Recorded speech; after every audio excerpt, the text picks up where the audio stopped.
TVC, a TV do Correio da Manhã.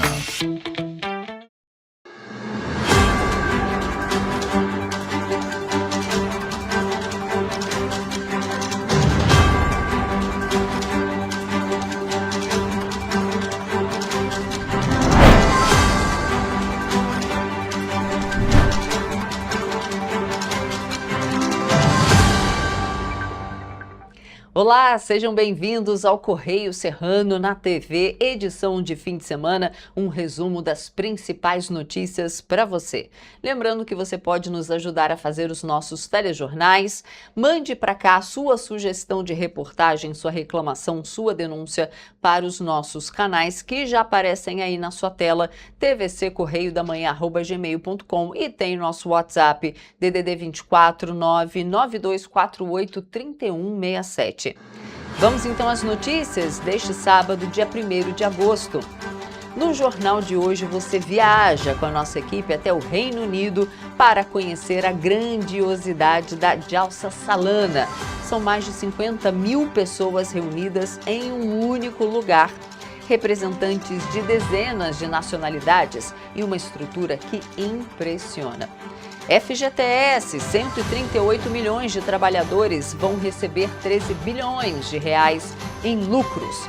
Você acompanha também no jornal de hoje que gastos com apostas online no Rio chegam a 2,2 bilhões por ano. Alta temporada de inverno deve movimentar 200 milhões de reais em Petrópolis. Você acompanha também que atraso para início da ligação entre Bingen e Quitandinha completa 5 meses. Aquela ligação provisória, pelo menos, né?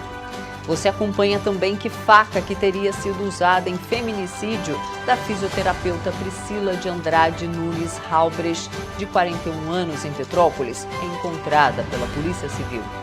E para a gente fechar o nosso jornal, você acompanha que o grupo Dó Ré Mi apresenta um espetáculo com renda revertida para a creche São Judas Tadeu, em Petrópolis. Esses e outros destaques agora no Correio Serrano na TV.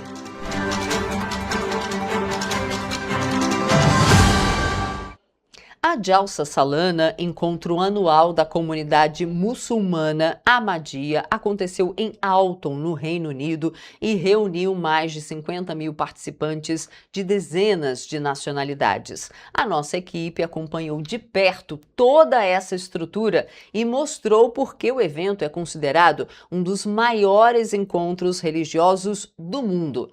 A reportagem especial é de Eric Portela. वो दूर है खुदा से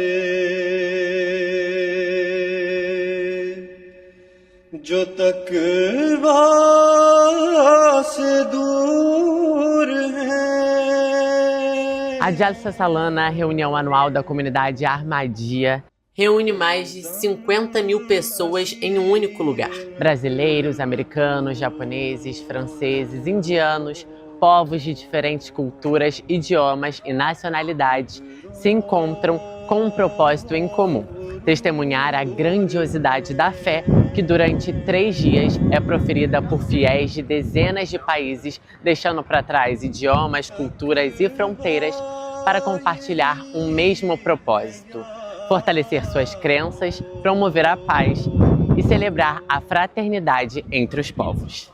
Olha, a experiência está sendo muito positiva, pelo fato de conhecer pessoas de diferentes países, consequentemente diferentes culturas, e que em comum, né, tem o Islã e a perspectiva Ahmadiyya. São 50 mil pessoas, mas tudo funciona tão bem, desde o credenciamento até a forma como as pessoas se movimentam, a alimentação. É impressionante como tudo é simplesmente perfeito. Minha experiência aqui está sendo incrível, porque eu vejo pessoas muito bonitas, muito respeitosas, de dignidade e que têm um coração muito puro. Eu quero que toda a sociedade seja como as pessoas que estão aqui. Nesta Jalsa, a emoção do público é marcante. Quando a alma das pessoas se conecta, a emoção transborda. Dá pra ver claramente como esse carisma funciona. Realmente é algo incrível pra mim. O que me chamou atenção é essa diversidade de culturas estarem todo mundo juntos, né, com um só propósito, né, que é o amor, a paz, a união e essa fé em Deus. A Jalsa Salana nasceu em 1891 na cidade de Qadian, na Índia, idealizada por Mirza Ghulam Ahmadi, fundador da comunidade muçulmana Ahmadiyya. O primeiro encontro reuniu apenas 75 pessoas. Hoje, mais de um século depois, a convenção é realizada em diversos países e a edição britânica, que este ano acontece em Alton, Reino Unido, tornou-se uma das maiores do mundo. Quando o Messias prometido, o fundador da comunidade Ahmadiyya, começou esse movimento divino, tá?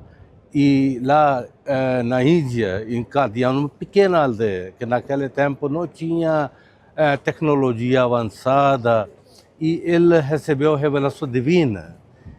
Deus avisando ele que vou levar tua mensagem nos cantos do mundo. E naquele tempo muitas pessoas brincaram com ele, que ele é mentiroso ou maluco, Deus me livre. Mas hoje, chegando do Brasil, participando desse tipo de evento, que tem pessoas dos cantos do mundo, é uma testemunha viva que Deus cumpriu essa palavra e fisicamente, praticamente, a mensagem dele já espalhando no mundo inteiro. É impossível não se impressionar com a dimensão desse evento. São quilômetros de estrutura montada para receber milhares de pessoas de todas as partes do planeta. Mas por trás dos números existe uma proposta muito clara: mostrar que diferentes povos podem conviver em harmonia. O local funciona como uma verdadeira cidade temporária. São enormes tendas para palestras e orações, espaços para alimentação, clínicas médicas, alojamentos, sistema próprio de segurança, transporte interno e muito mais.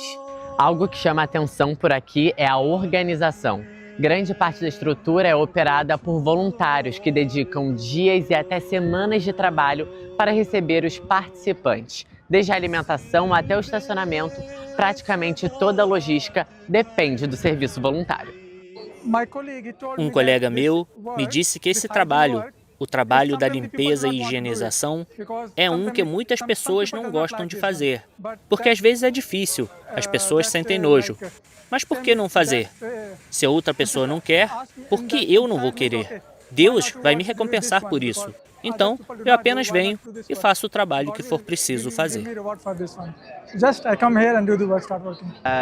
Nesse serviço, você ganha várias habilidades que você pode levar ao trabalho e para a sua vida pessoal. Meu voluntariado me ajudou a conseguir um trabalho, no qual estou há 5 anos. Então, isso lhe ajuda. Além disso, assim cuidamos das pessoas da comunidade, ouvimos ao Khalifa e suas orientações e garantimos que haja uma irmandade ajudando um ao outro e aproveitando o tempo juntos.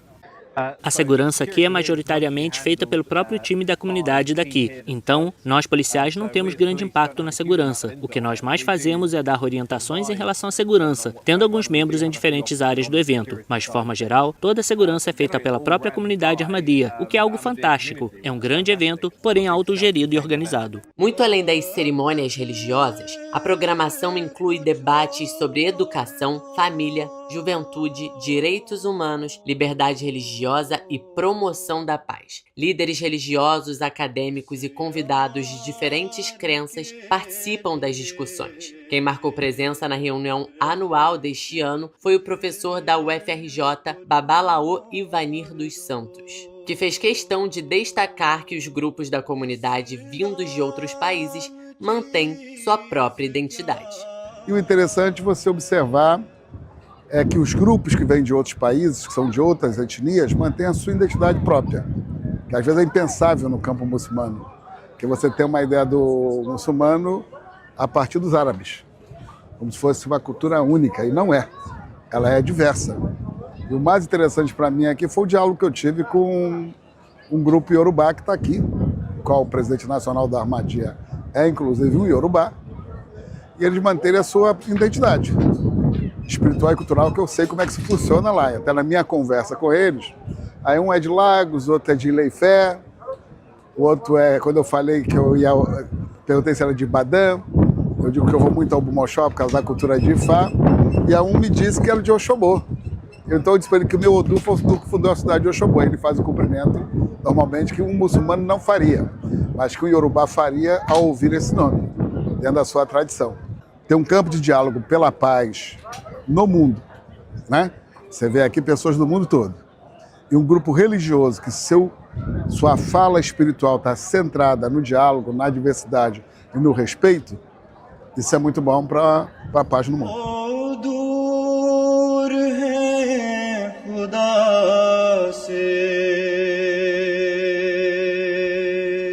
जो तकवा से दूर है।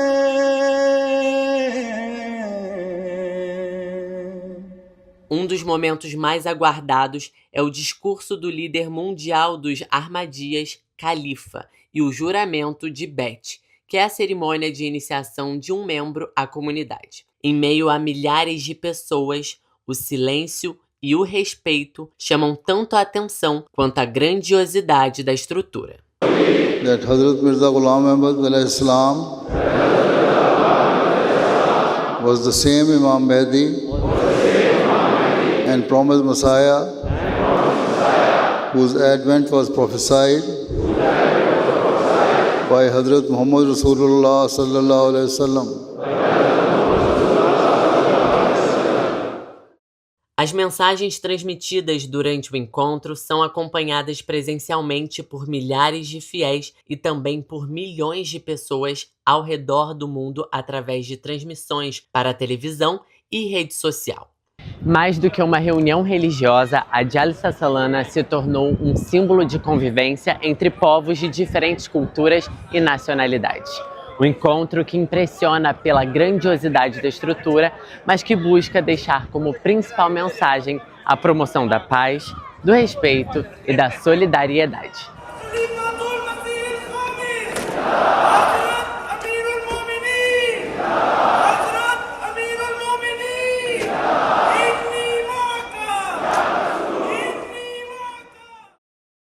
E agora a gente vai para o nosso Petropolitano, ver o que é destaque por lá, porque a Prefeitura de Petrópolis firma contrato de 22,8 milhões de reais para a iluminação.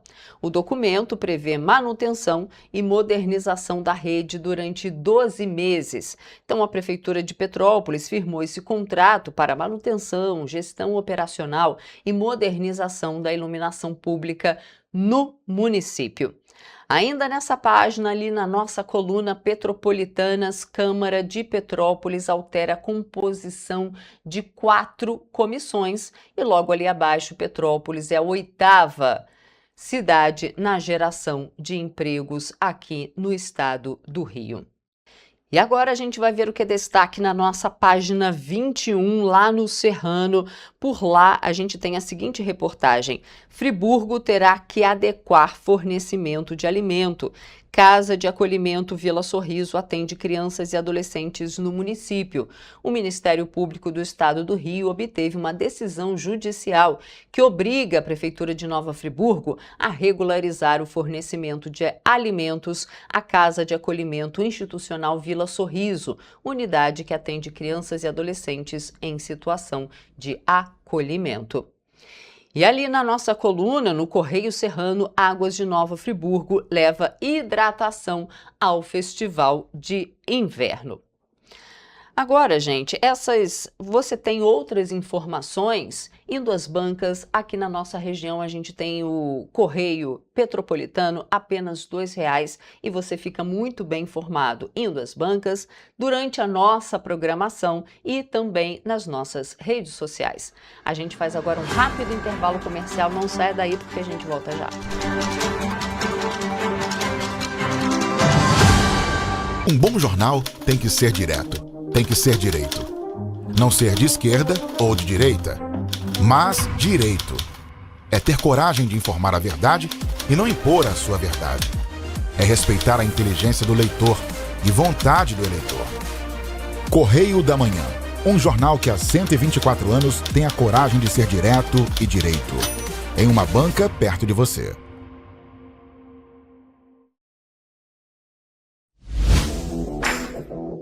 Para ter mais qualidade de vida, conte com a maior rede de academias de Petrópolis. Aqui na Corper, com uma mensalidade, você utiliza todas as unidades: Centro, Bingen, Itamaraty e Itaipava.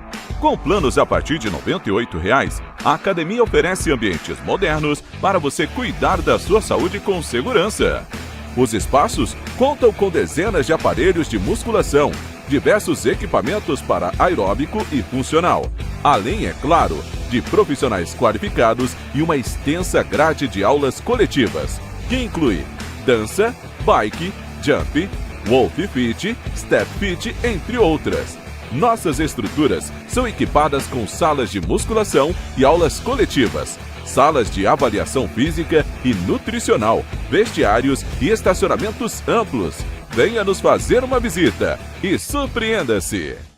Petrópolis, uma cidade histórica, que agora tem um novo ponto de conexão. O Correio Petropolitano se renovou e leva o que de mais importante acontece na cidade, de maneira mais ágil e acessível. Acesse as notícias de Petrópolis de maneira rápida e prática, onde quer que você esteja. Fique por dentro dos acontecimentos da cidade, da política, da cultura e muito mais. Correio Petropolitano. A informação de qualidade a um clique de distância. Acesse www.correiopetropolitano.com.br.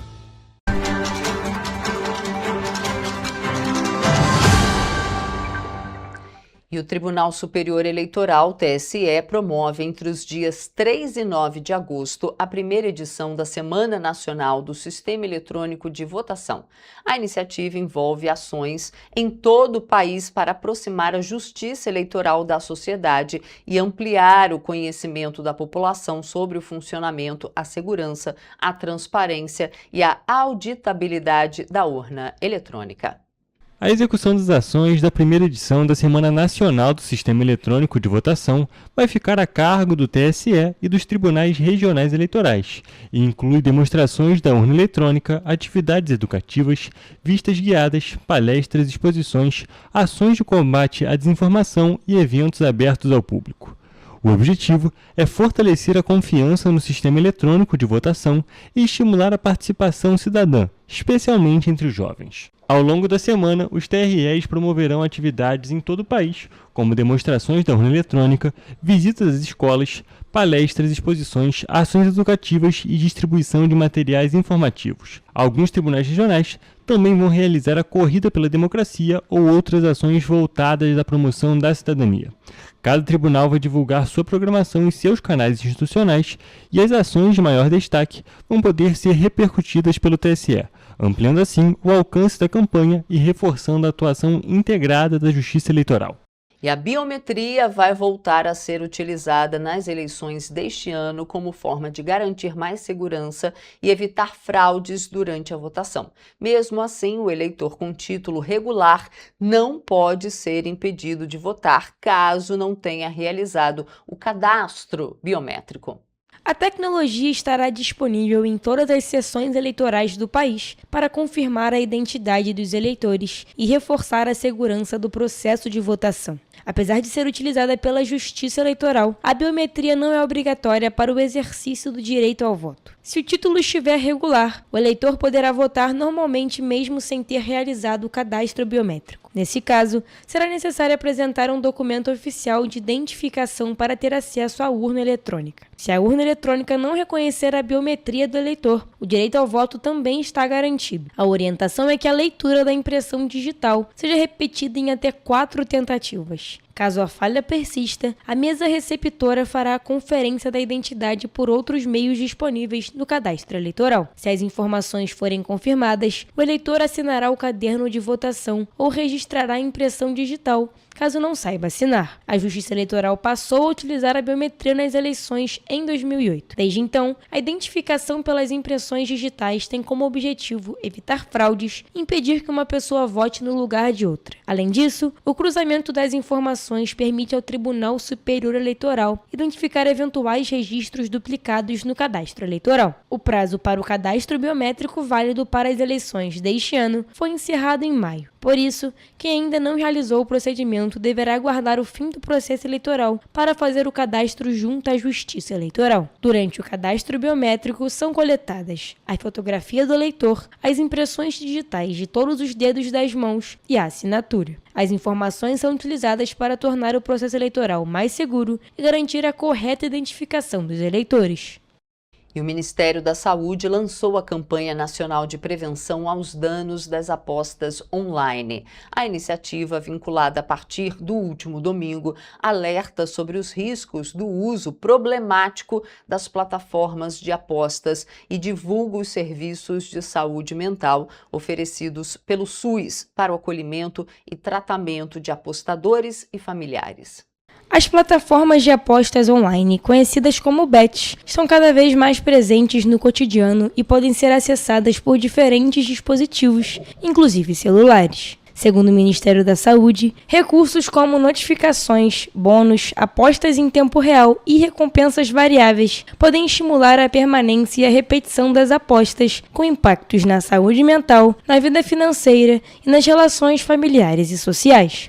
O transtorno do jogo é reconhecido pela Classificação Internacional de Doenças e pelo Manual Diagnóstico e Estatístico de Transtornos Mentais como um transtorno de comportamento aditivo. A Organização Mundial da Saúde estima que a condição afete cerca de 1,2% da população adulta mundial. O SUS oferece teleatendimento em saúde mental para pessoas com problemas relacionados a jogos e apostas e seus familiares. O acesso é feito pelo aplicativo ou pela versão web do Meu SUS Digital, onde o usuário responde a um autoteste. Quando o resultado indica risco moderado ou elevado, o encaminhamento para o teleatendimento é realizado automaticamente. O atendimento presencial também está disponível nas unidades básicas de saúde e, quando necessário, nos centros de atenção psicossocial. Outra ferramenta disponível é a plataforma centralizada de autoexclusão do Ministério da Fazenda. Por meio dela, o cidadão pode solicitar o bloqueio voluntário do acesso às plataformas de apostas autorizadas. O sistema bloqueia as contas ativas, impede a abertura de novas contas com o CPF cadastrado e interrompe o envio de publicidade direcionada pelas empresas de apostas. A plataforma também reúne conteúdos sobre jogo responsável, saúde mental, educação financeira e orientações sobre onde buscar atendimento no SUS. E a Associação Brasileira de Municípios lançou um guia prático para auxiliar prefeitos e equipes técnicas na prevenção e no enfrentamento dos efeitos do El Niño. O material reúne orientações para as etapas de prevenção, resposta e recuperação diante de eventos climáticos extremos e está disponível de graça no portal da entidade. De acordo com a Associação Brasileira de Municípios, estudos da Administração Nacional Oceânica e Atmosférica dos Estados Unidos apontam 81% de probabilidade do El Niño atingir intensidade muito forte entre os meses de outubro e dezembro. Ainda segundo as estimativas, há 97% de chances do fenômeno permanecer ativo até o início de 2027. A entidade alerta que os impactos do El Niño variam de acordo com a região do país. No norte e no nordeste, a tendência é de redução das chuvas, estiagens, queda no nível dos rios, pressão sobre o abastecimento de água e aumento do risco de queimadas. No centro-oeste, o calor intenso e a baixa umidade podem favorecer a ocorrência de incêndios, especialmente no Pantanal. Já no sudeste, são esperados períodos de calor intenso, baixa umidade e irregularidade das chuvas. No sul do país, o risco é de temporais persistentes, enchentes, alagamentos e deslizamentos. O guia prático para enfrentamento ao Super El Niño e eventos climáticos extremos apresenta recomendações para que as prefeituras se preparem antes da ocorrência dos desastres. Entre as orientações estão o mapeamento de áreas de risco, a atualização dos planos de contingência, a definição prévia de abrigos e equipes de atendimento e a organização de ações emergenciais, como evacuação de áreas, acolhimento de famílias e manutenção dos serviços essenciais. A associação também destaca que a resposta aos eventos climáticos deve envolver diferentes áreas da administração municipal, como saúde, assistência social, infraestrutura, educação, meio ambiente e finanças. Segundo a entidade, o planejamento antecipado e a integração entre os órgãos públicos são fundamentais para reduzir os impactos dos eventos extremos e garantir mais segurança à população. E o Conselho Curador do Fundo de Garantia do Tempo de Serviço, o FGTS, aprovou a distribuição de valores referentes ao resultado positivo obtido pelo fundo em 2025. Ao todo, serão distribuídos mais de 13 bilhões de reais ao Fundo de Garantia de 138 milhões de trabalhadores do país.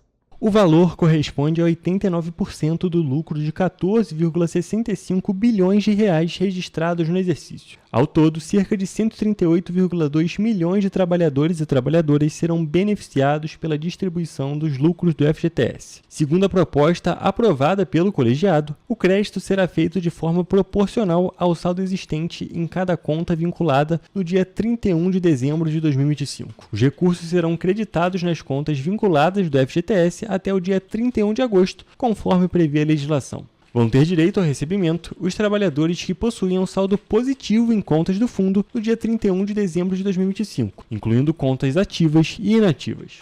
E no primeiro semestre de 2026, o financiamento de veículos cresceu de 3,41 milhões de reais para 3,87 milhões, um aumento de 10,9%. O valor é o maior volume para o primeiro semestre desde 2008, quando houve o registro de 4,23 milhões em financiamentos. Os dados são da Trilha, empresa de análise de dados da Bolsa de Valores, a B3. No acumulado de janeiro a junho de 2026, os veículos usados responderam por 2,38 milhões das unidades financiadas, enquanto os novos somaram 1,39 milhão. Em 2025, o volume foi de 2,18 milhões e 1,22 milhão, respectivamente. Todas as regiões brasileiras registraram expansão no financiamento de veículos entre o primeiro semestre de 2026 e o mesmo intervalo de 2025. O avanço mais expressivo ocorreu na região centro-oeste, com expansão de 13,1%. Na sequência apareceram o Nordeste, Sul, Sudeste e Norte. Entre as diferentes categorias de automotores, os veículos comerciais leves acumulam a maior parte dos financiamentos. Em junho de 2026, o segmento somou 434 mil unidades financiadas, em comparação aos 388 mil de junho de 2025, uma alta de 11,9%.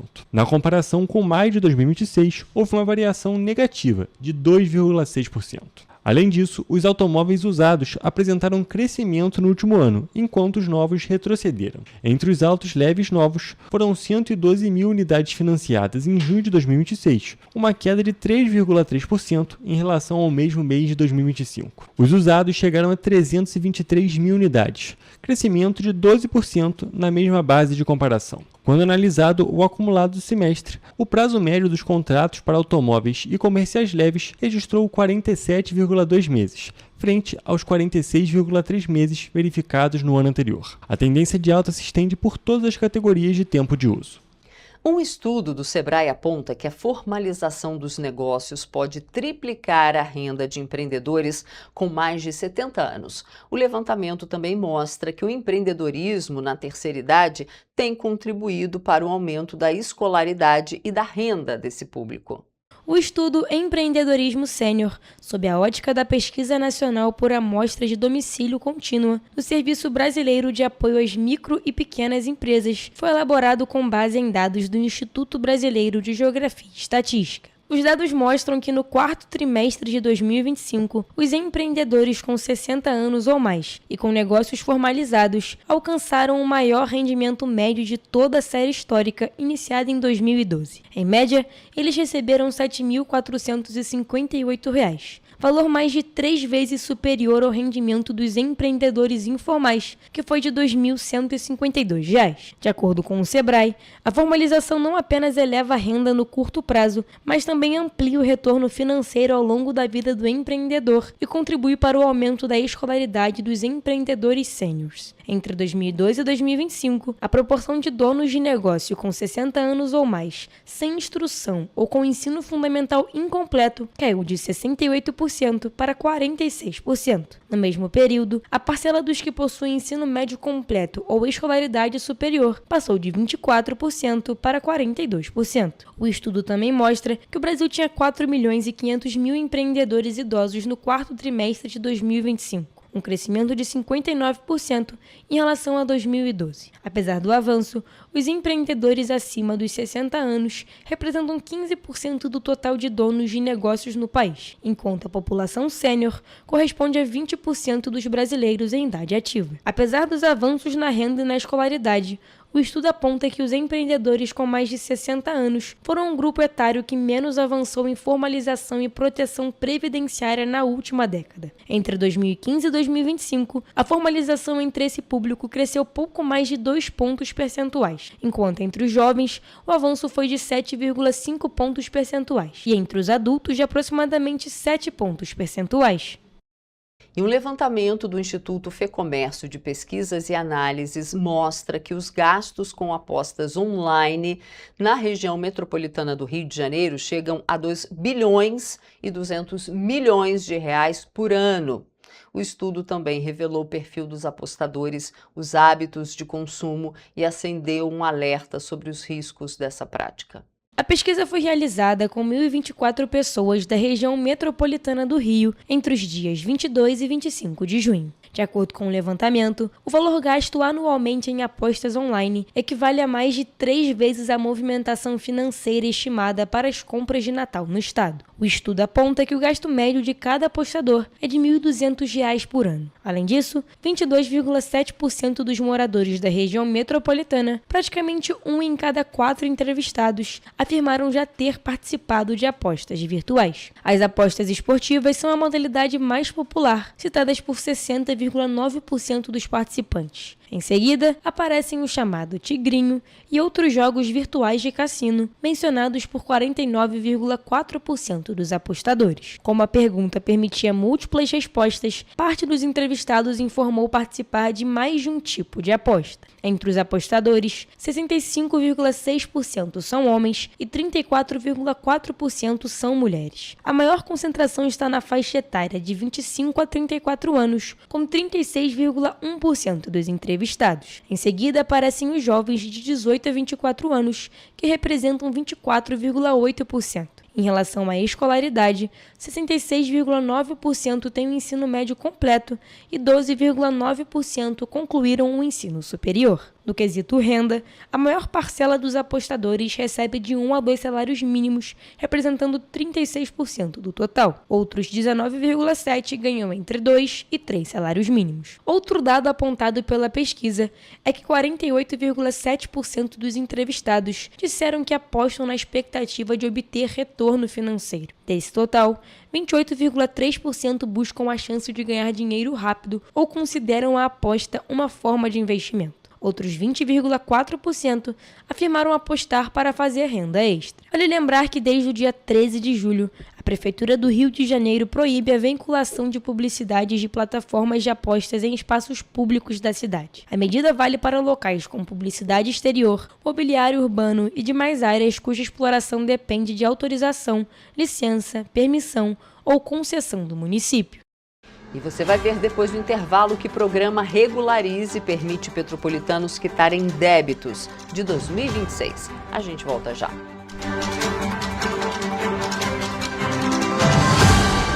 Um bom jornal tem que ser direto, tem que ser direito. Não ser de esquerda ou de direita, mas direito. É ter coragem de informar a verdade e não impor a sua verdade. É respeitar a inteligência do leitor e vontade do eleitor. Correio da Manhã, um jornal que há 124 anos tem a coragem de ser direto e direito. Em uma banca perto de você.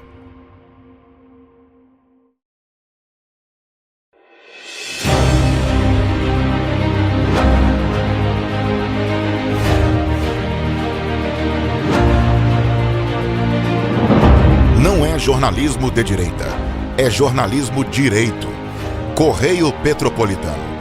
Tudo que seu jornal não deveria ter deixado de ser. Todos os dias, em uma banca perto de você.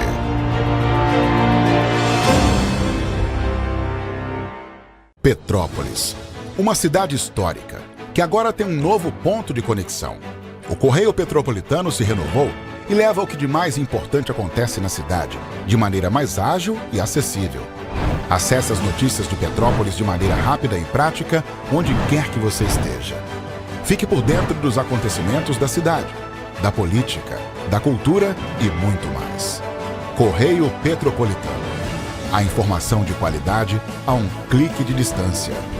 Acesse www.correiopetropolitano.com.br.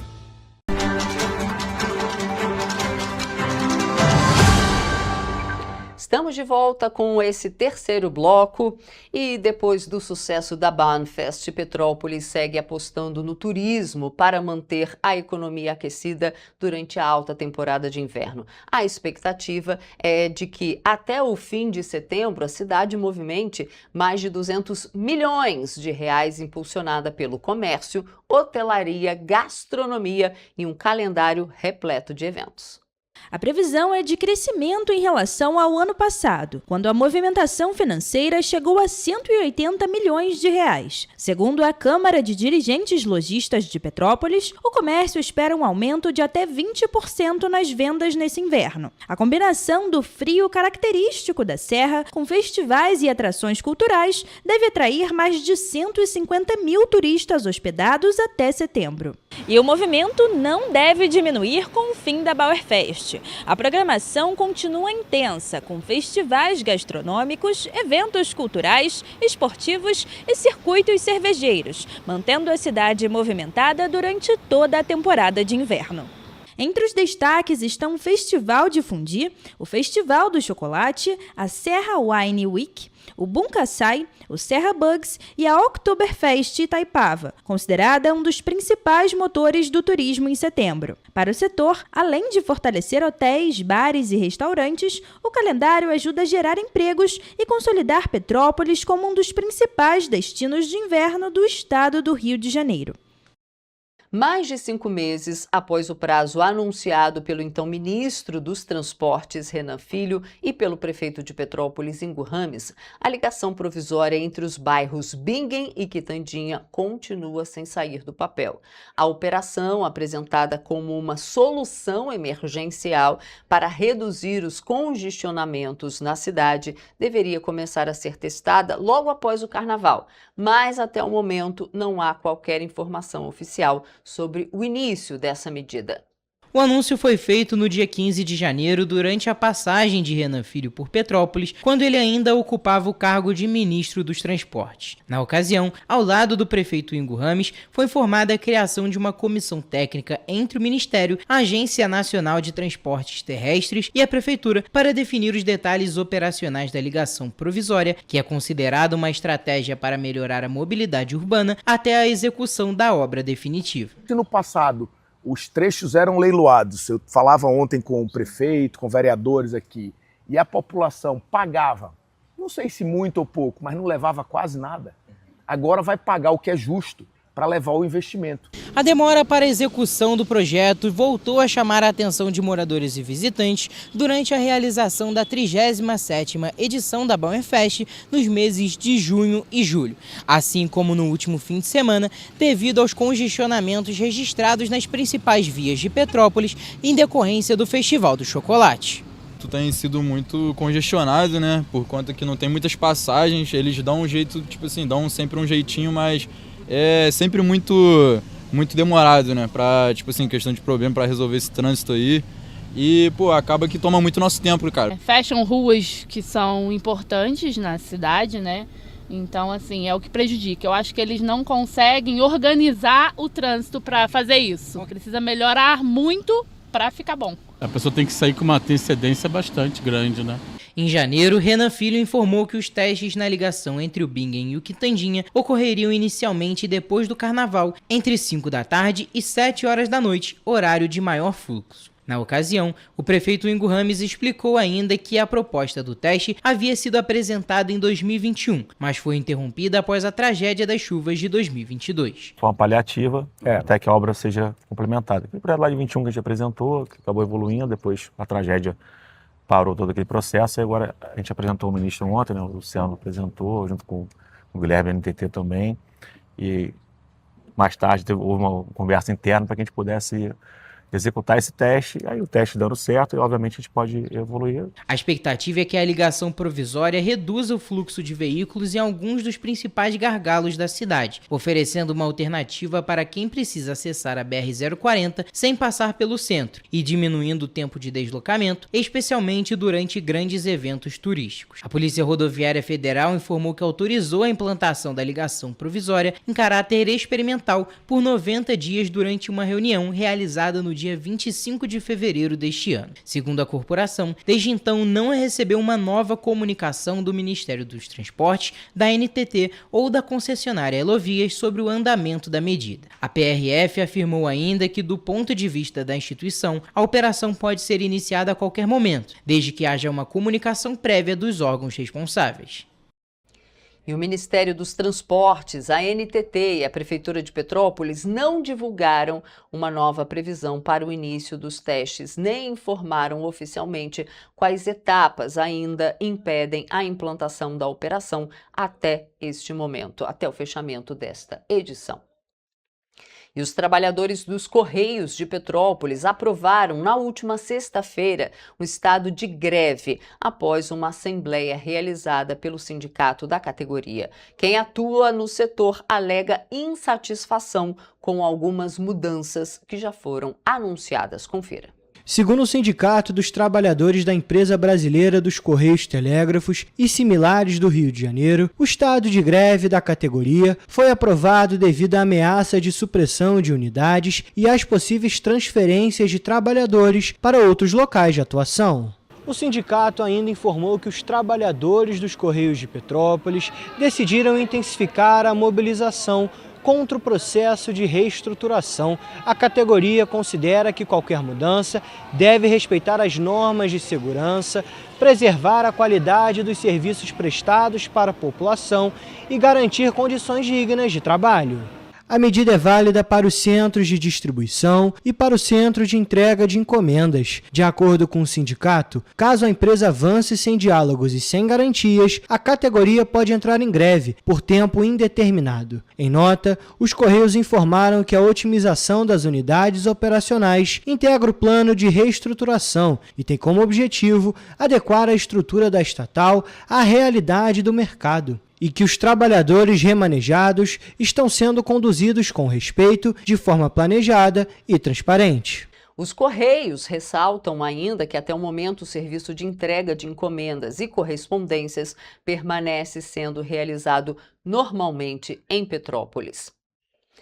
E Petrópolis é a cidade com a menor taxa de mortes violentas intencionais no estado do Rio.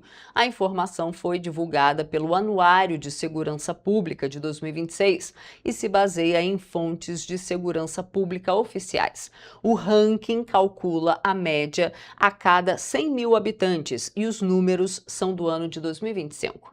De acordo com o Anuário Brasileiro de Segurança Pública, as mortes violentas intencionais correspondem à soma das vítimas de homicídio doloso, latrocínio, lesão corporal seguida de morte e mortes decorrentes de intervenções policiais. Em 2025, Petrópolis foi considerada a cidade mais segura do estado do Rio de Janeiro, segundo o Anuário Cidades Mais Seguras do Brasil.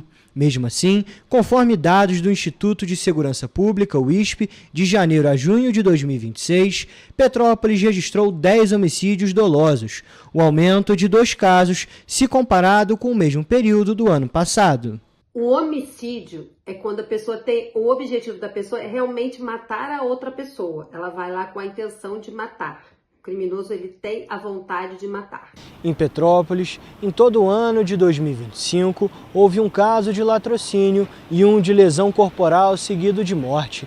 Esse fato se reflete no ranking do Anuário de Segurança Pública, visto que o município de Petrópolis tem a menor taxa de mortes violentas intencionais no Rio de Janeiro, se comparado a outras cidades com mais de 100 mil habitantes. Na região serrana, Teresópolis e Nova Friburgo foram as únicas cidades que registraram em 2025 mortes por intervenção policial, sendo 2 em Nova Friburgo e 1 em Teresópolis. Além disso, Teresópolis contabilizou no ano passado um caso de lesão corporal seguida de morte. Segundo o ISP, Petrópolis contabilizou um latrocínio em 2025.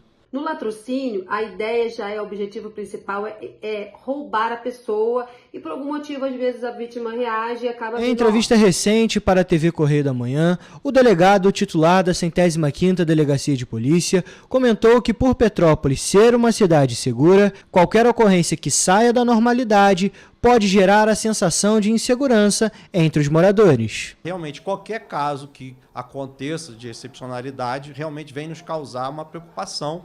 Isso não pode sair do nosso radar. Um caso recente que chocou os petropolitanos foi o da fisioterapeuta Priscila de Andrade Nunes Halbrich, de 41 anos. De acordo com a Polícia Civil, ela foi vítima de um feminicídio na Estrada do Bonfim, em Petrópolis. O principal suspeito é o ex-companheiro da vítima. O feminicídio, que é o crime cometido contra mulheres, a pena varia de 20 a 40 anos. É uma pena maior que temos no Brasil. Em Petrópolis, os casos de violência física e sexual contra mulheres aumentaram nos últimos 5 anos. Entre 2020 e 2025, foi contabilizado um crescimento de cerca de 26%. O menor patamar foi registrado em 2021, totalizando 780 ocorrências. Em 2020, foram registrados 861 crimes relacionados à violência física e sexual contra mulheres. No ano seguinte, o número de ocorrências caiu para 780, mas em 2022, os casos voltaram a subir e chegou a 891. Em 2023, os números aumentaram para 941. No ano seguinte, outro crescimento foi registrado e alcançou 999. O maior patamar de 1.086 casos aconteceu em 2025.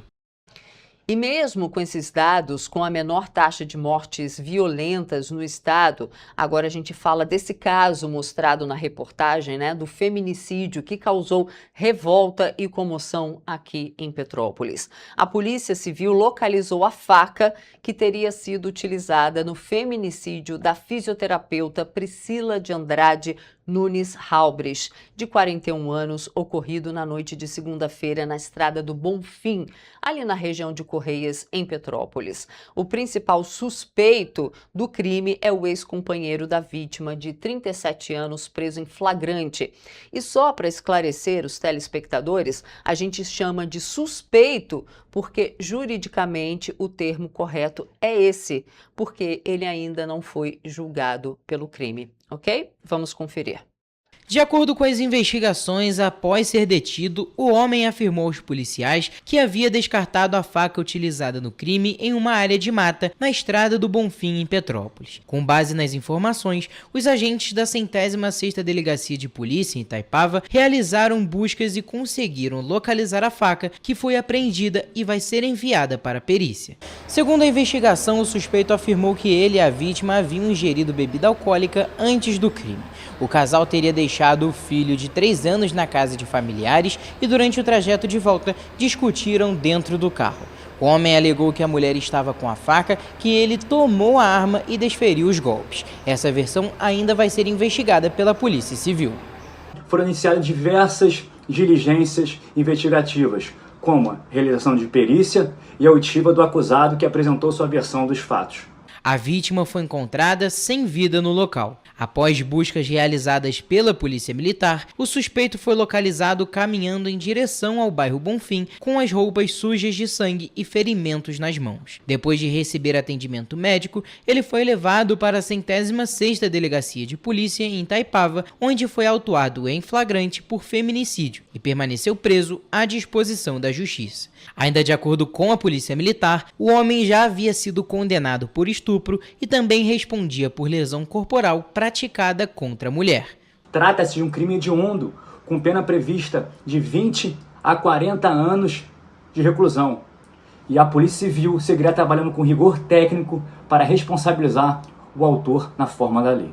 O programa Regularize continua com adesão aberta até o dia 17 de agosto em Petrópolis e agora também permite a negociação de débitos municipais referentes a 2026, além das pendências de 2025.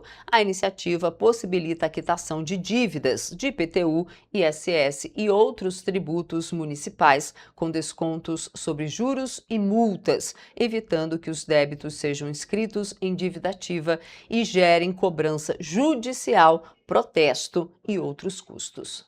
Segundo a Prefeitura de Petrópolis, o contribuinte pode fazer a adesão pela internet, acessando a página do programa no site do município e informando a inscrição imobiliária, no caso do IPTU, ou o Código de Inscrição Municipal para dívidas de ISS. Também é possível realizar o atendimento presencial na Secretaria de Fazenda, na Avenida Queller, número 260, no centro, de segunda a sexta-feira, das 9 da manhã às 5 horas da tarde. O programa garante desconto de 100% em juros e multas para pagamento à vista, benefício que também vale para o parcelamento no cartão de crédito, respeitadas as condições das operadoras. O pagamento no cartão pode ser feito em até 12 vezes pela internet ou em até 24 vezes na Secretaria de Fazenda. Quem optar pelo parcelamento tradicional também tem descontos progressivos. São 90% de redução em juros e multas para pagamento em até 6 parcelas, 80% em até 12 parcelas, 70% em até 24 parcelas e descontos entre 40% e 50% para parcelamentos em até 48 vezes, sempre com entrada de 10%. E o grupo Dó Ré Mi estreia no dia 7 de agosto o espetáculo Conexão DRM no Teatro Imperial, em Petrópolis. O show promete reunir diferentes gerações em uma viagem pela música brasileira, com um repertório que vai dos clássicos ao pop, além de ter caráter solidário, com toda a renda destinada à creche São Judas Tadeu. Com mais de 30 canções, o espetáculo passeia por diversos ritmos, de Vila Lobos ao funk, passando pelo axé, pop rock e grandes sucessos da música brasileira. O novo show também marca uma fase de expansão do Dó Ré Mi, que passa a contar com 2 elencos de apresentação, ampliando as possibilidades de levar o trabalho para um público maior. Além da apresentação aberta ao público à noite, o Conexão DRM também terá uma sessão especial para 600 alunos da rede municipal de ensino. A iniciativa faz parte dos concertos didáticos do projeto Recreio, que busca aproximar crianças e jovens da dança e da música. Há mais de 23 anos formando talentos, o Dó Ré Mi é referência na formação artística de crianças e jovens. O grupo já dividiu o palco com grandes nomes da música brasileira e agora apresenta um espetáculo que celebra a conexão entre gerações, a força da arte e o poder transformador da cultura. Os ingressos variam de R$ 25 a R$ 60 e já estão à venda no site do Teatro Imperial. E assim a gente vai ficando com o nosso jornal especial de fim de semana. Mais segunda-feira eu estou de volta ao vivo às 7h30 da manhã e eu espero você, viu? Bom fim de semana e até segunda-feira.